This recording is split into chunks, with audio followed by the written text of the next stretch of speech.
Selamat pagi. Kami dari kelompok 10 ingin mempresentasikan laporan tugas akhir kami yang memiliki topik penyedia jasa dan pencari jasa.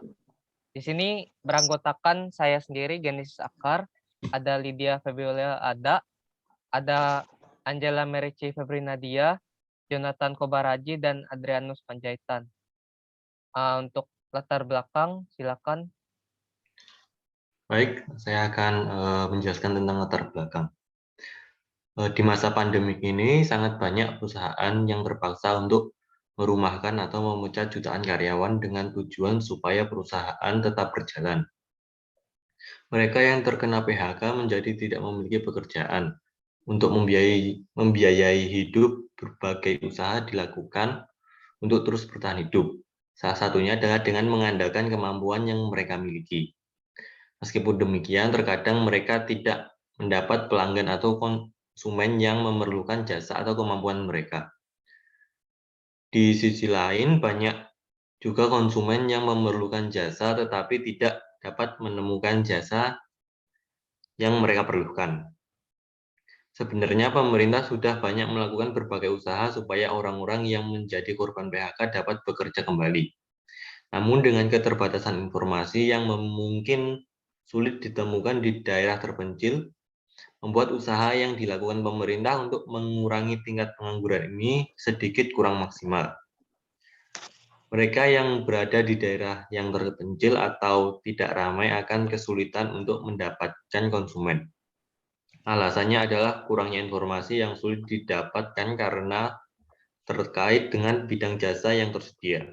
Oleh karena itu, kami menawarkan sebuah sistem informasi yang berfungsi untuk menyediakan tempat bagi penyedia jasa dan konsumen untuk berkomunikasi, sehingga penyedia jasa dapat mendapatkan penghasilan dan konsumen dapat terbantu dengan jasa mereka.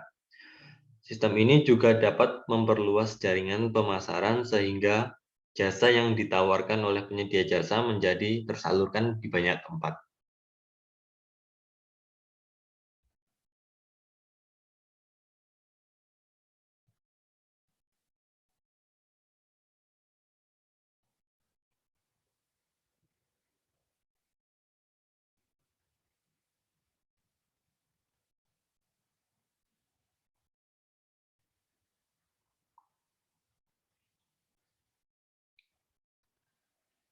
Selanjutnya silahkan.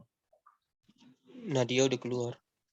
Mohon maaf, ini saya ambil alih. Jadi uh, IRD ini kami ambil dari dokumen RPL kami. Di sini IRD-nya memiliki entitas yang berjumlah 7 dengan kardinalitasnya seperti N ini many, 1 ini one. Jadi secara singkat, misalnya produk memiliki banyak produk gitu. Satu kategori banyak produk contohnya. Untuk IRD-nya kami jelaskan seperti itu aja, tidak terlalu detail. Jadi sama seperti tabel relasinya adalah perkembangan dari IRD-nya. Yang bintang 1 ini adalah primary key, yang bintang 2 ini adalah foreign key. Jadi misalnya ID produk ini kan primary key punya produk digunakan oleh detail order. Jadi ini ID produknya masuk ke detail order. Oke, untuk selanjutnya normalisasi silakan Lydia.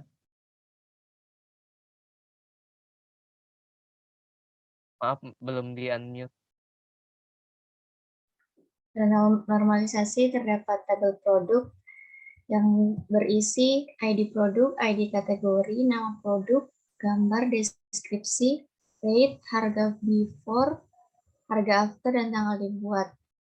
Misalnya,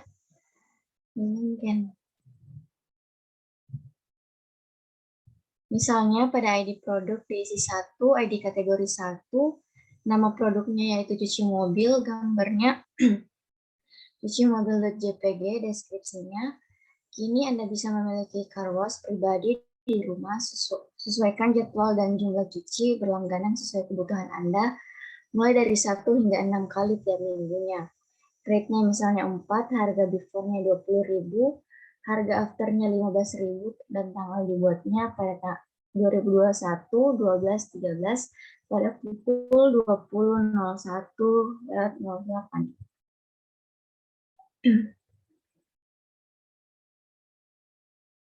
Terdapat tabel kategori yang berisi ID kategori, nama kategori, tanggal dibuat. Terdapat misalnya ID kategori diisi 1, nama kategorinya cleaning service, dan tanggal dibuatnya tanggal 13 bulan 12 2021 pada pukul 20.01:08. Terdapat tabel detail order yang berisi detail ID, order ID, ID produk, quantity, ID produk, dan ID chart. Misalnya detail ID diisi 13, order ID, ID produknya 1, quantity 1, ID produk 1, dan ID chart 10. Pada tabel chart berisi ID chart, order ID, user ID, tanggal order, dan status. Misalnya ID chart isi 10, order ID, user ID-nya 2, tanggal order, dan status selesai. Tabel konfirmasi berisi ID konfirmasi, order ID, user ID, payment, nama rekening, tanggal bayar, tanggal submit, dan user ID. Tabel pembayaran berisi nomor metode, nomor rekening, logo, dan atas nama. Tabel login berisi user ID, nama lengkap, email, password, nomor telepon, alamat, tanggal join, role, dan last login.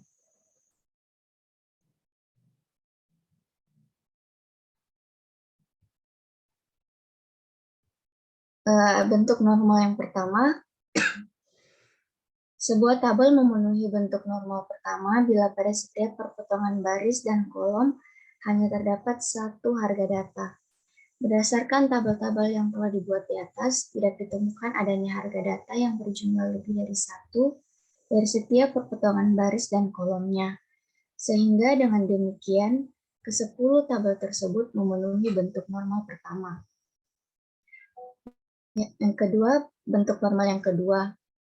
Sebuah tabel memenuhi bentuk normal kedua bila setiap atribut bukan kunci benar-benar bergantung pada primary key. Berdasarkan tabel-tabel yang telah dibuat di atas, tidak ditemukan adanya atribut bukan kunci yang tidak bergantung penuh pada primary key, sehingga dengan demikian ke-10 tabel tersebut memenuhi bentuk normal kedua. Bentuk normal ketiga, sebuah tabel memenuhi bentuk normal ketiga bila tidak terdapat ketergantungan suatu atribut bukan kunci terhadap atribut bukan kunci lain. Berdasarkan tabel-tabel yang telah dibuat di atas, tidak terdapat ketergantungan suatu atribut bukan kunci terhadap atribut bukan kunci yang lain. Selanjutnya, model fisikal. Struktur tabel dalam DBMS terdapat 7 tabel, yaitu kategori, produk, detail order, chart, konfirmasi, login, dan pembayaran. Besarin dikit ya. Pada tabel kategori terdapat ID kategori sebagai primary key yang menjadi foreign key pada tabel produk.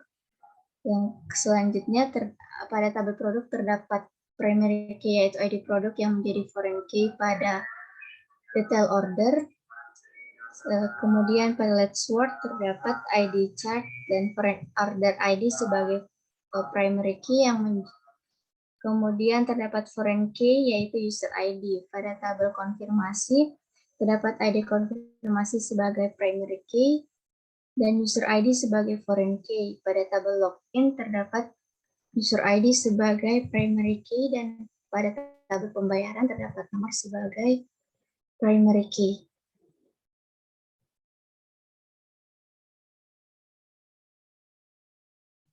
Oke, selanjutnya untuk kelas desain saya jelaskan secara singkat saja. Di sini ada PHP kelas diagram, ini nama foldernya, NB project, product, images, admin, font, CSS, dan JavaScript. Jadi ini CSS untuk file CSS-nya JS JavaScript, images-nya untuk data offline untuk gambar, produk ini untuk yang ya tipe data produk, font untuk desain fontnya, admin adalah untuk menu admin, untuk yang login admin. Ini JavaScript modul dependensi, terdapat banyak hubungan antar file yang dilambangkan dengan panah. Oke, silakan untuk penjelasan materi yang digunakan, Adri.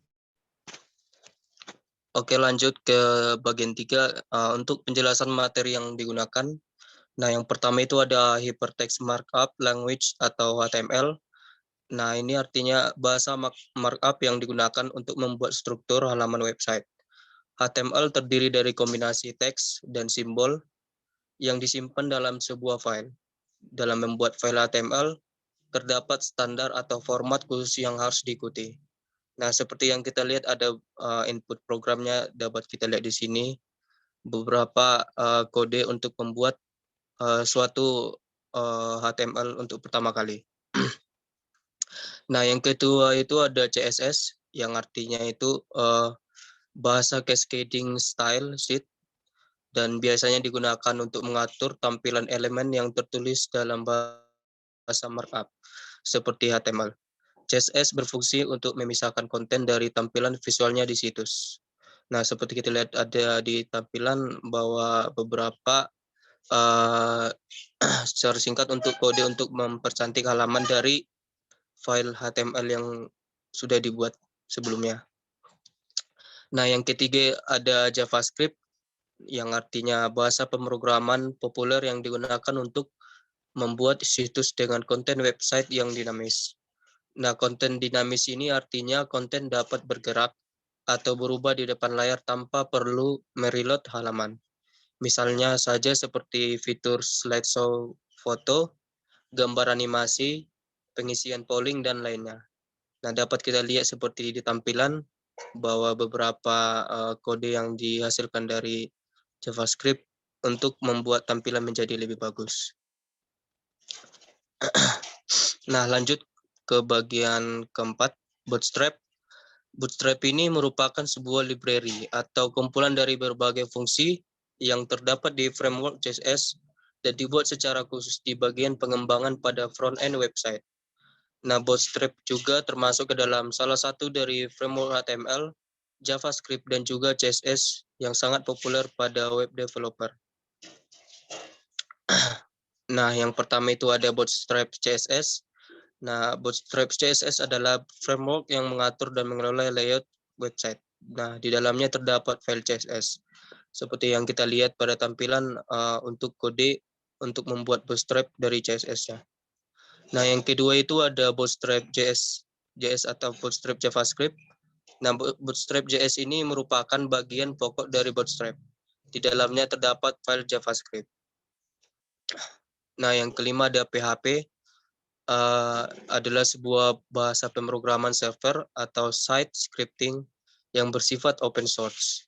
Nah, fungsi PHP adalah membuat atau mengembangkan situs web, web statis atau situs web dinamis atau aplikasi web. Nah, PHP atau Hypertext Preprocessor adalah bahasa pemrograman yang berjalan pada server side scripting dan bersifat open source atau sumber yang terbuka. Nah, untuk penggunaan dari bahasa ini sering digunakan untuk pembuatan aplikasi berbasis website yang berjalan secara dinamis sehingga dapat terintegrasi dengan basis data atau database-nya. Nah, untuk bukti input programnya dapat kita lihat di tampilan di layar. Lanjut. Untuk bagian output program ini saya ingin mendemokannya secara langsung, secara singkat. Ini langkah-langkah yang pertama seperti daftar. Jadi ini akan beralih ke demo program. Pertama kali user harus mengaktifkan Apache dan MySQL modulnya, dua ini. Setelah itu kita coba mengakses localhost. Ini untuk mengakses database-nya. Ini username-nya root, password-nya tidak ada. Di Pastigo berhasil. Untuk membuat tabel baru, new, database-nya Let's Walk, ini udah dibuat. Jika sudah dibuat, biasanya mencari choose file. Jadi pas choose file itu gunakan Let's Walk SQL untuk diimport. Ketika diimport, program akan mengimport database-nya melewati localhost ini dan tabel ini langsung tercipta. Untuk mengakses programnya ini bisa lewat NetBeans. Jangan lupa di tools plugin PHP-nya harus sudah terinstall. Ini. Jadi setelah udah terinstall bisa open project, cari di htdoc dan akses Let's Walk. Ketika sudah akses Let's Walk akan seperti ini, tinggal di running, akan terbuka di browser. Ya, yang pertama kali itu bisa mencoba untuk daftar. Saya memasukkan nomor dan identitas tertentu.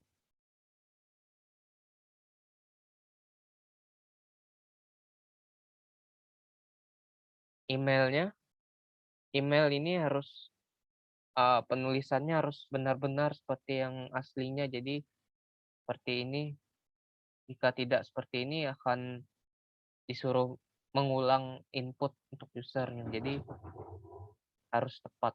Untuk password, ini password yang saya inputkan.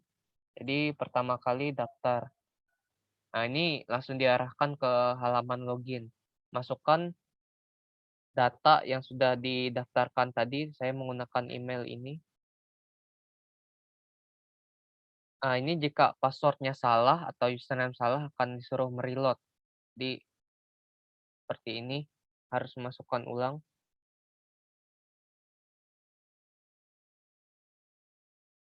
Ini masukin emailnya, password tadi.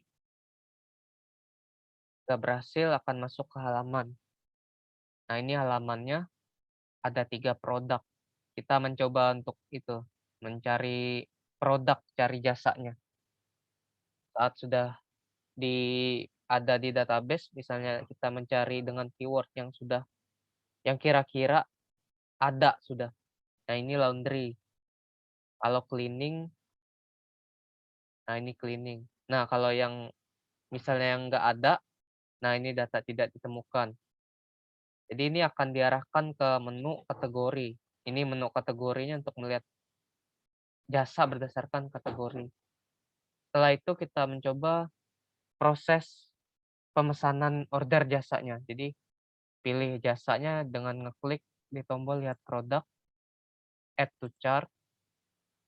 Nah, itu ada notifikasinya. Kita buka pesanan saya. Jika user ingin menambahkan pesanan yang lain, bisa continue shopping. Pilih yang lain, add to chart kembali, dan buka pesanan saya. Ini bisa diubah jumlah penggunaan jasanya. Misalnya di-update jadi 65.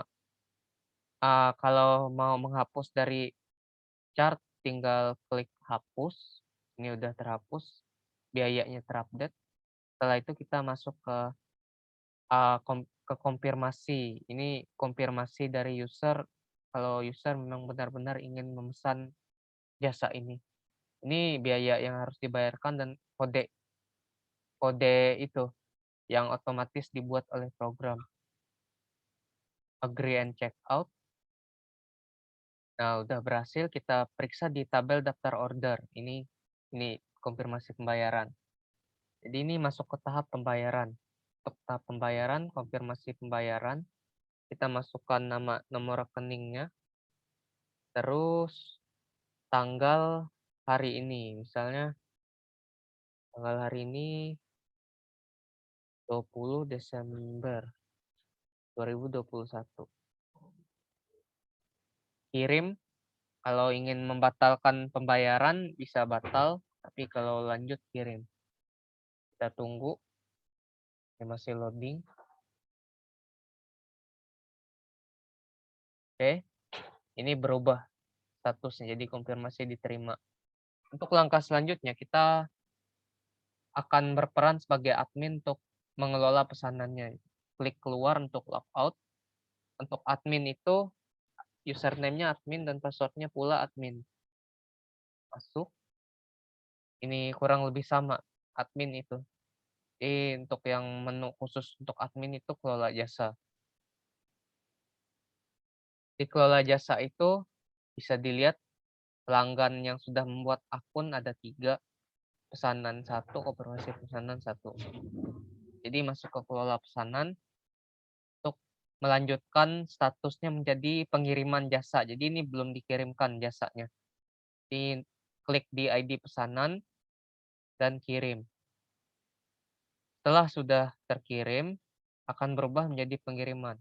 Misalnya dalam proses bisnis, jasanya sudah datang dan melayani pelanggan, artinya bisa dianggap bahwa pesanan ini sudah selesai. Jadi untuk melanjutkannya, klik selesaikan. Dari tabel hilang sudah. Untuk kelola pelanggan, ini kelola pelanggan, ini kelola staf, dan masuk ke langkah selanjutnya, tambah kategori. Misalnya kita ingin menambahkan kategori servis motor. Servis motor, tambah. Nah, ini udah tertambah di tabel. Ini tadi ada jasa untuk laundry ada 2, jadi otomatis program akan menghitung jumlah jasanya. Nah, ini untuk menambahkan jasa. Kita tambahkan jasanya. Nama jasanya servis motor Rudy misalnya. Kategorinya udah ditambahkan tadi, sudah terupdate. Deskripsinya misalnya alamatnya Jalan Sorong. Biaya penggunaan jasa.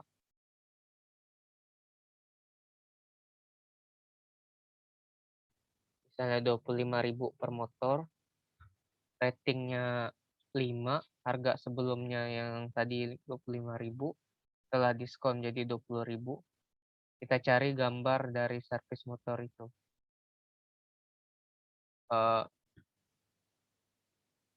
Misalnya kita pilih gambar yang untuk servis motor. Misalnya ini, servis motor. Kita tambahkan.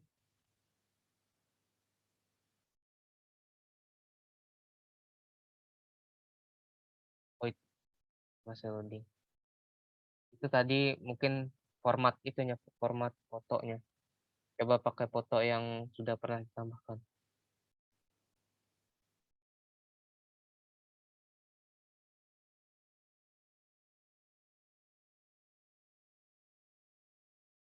Coba tambah yang ada di kategori itu tadi.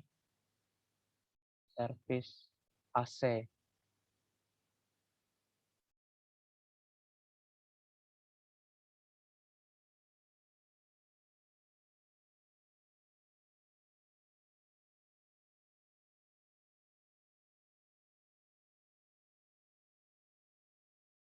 Ini tadi servis AC. Deskripsinya alamatnya Jalan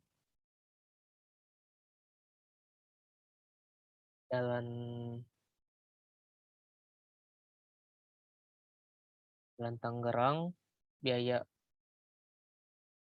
perbaikan per AC-nya.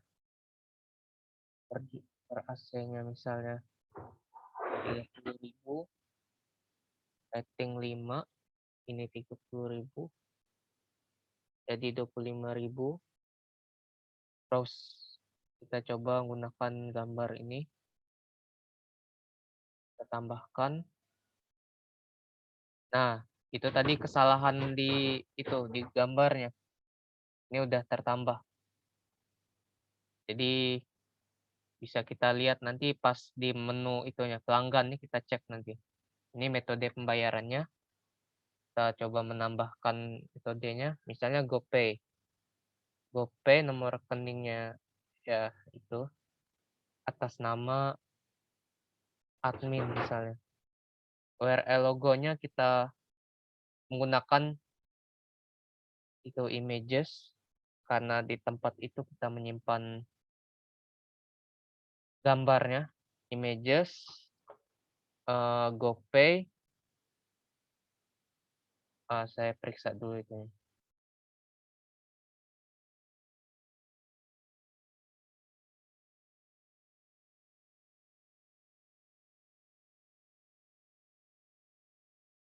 Nah ini tipe data JPG, jadi harus teliti untuk pemasukannya.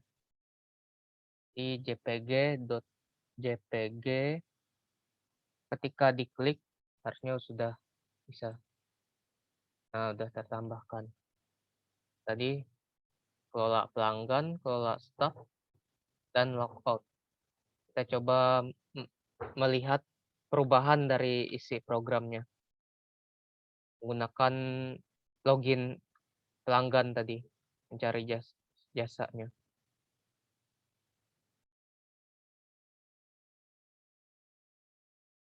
Nah, ini datanya udah ditambahkan. Terus di jasa kategorinya sudah bertambah. Setelah itu misalnya kita tes add to chart. Kita check out. Pada gambar yang di bawah ini tadi nggak ada GoPay. Ini udah ditambahkan jadi muncul. Kita coba kembali ke daftar order. Nah, statusnya yang tadi itu jadi pesanan selesai. Jadi setelah selesai menggunakan program bisa keluar, akan kembali ke halaman login. Cukup sekian untuk yang demo program. Kita kembali ke dokumen tadi. Nadia, apakah bisa membaca kesimpulan? Atau masih gangguan sinyal? Kalau misalnya masih, berarti coba. Serang kedengaran? Ya, kedengaran. Oke. Silakan kesimpulannya. Berdasarkan hasil pengamatan dapat ditarik beberapa kesimpulan. Yang pertama, aplikasi penyedia promosi jasa berbasis website ini dapat membantu mempermudah masyarakat dalam memilih jasa yang sesuai dengan keinginan, kebutuhan, dan budget. Terus yang kedua, dengan adanya sistem booking online akan lebih mempermudah pengguna untuk mendapat jasa atau layanan secara langsung. Yang ketiga, untuk memungkinkan seseorang yang memiliki kemampuan mendapat pekerjaan sesuai dengan kemampuannya. Yang keempat, mengurangi angka pengangguran. Terus yang kelima, memungkinkan seorang yang bekerja di rumah mendapat pasar. Dan yang terakhir, konsumen mendapat jasa yang diperlukan tanpa harus repot mencari pelaku jasa yang diperlukan. Oke, cukup sekian dari presentasi kami. Mohon maaf jika ada kendala tadi. Semoga kita dapat tetap sehat-sehat saja. Terima kasih.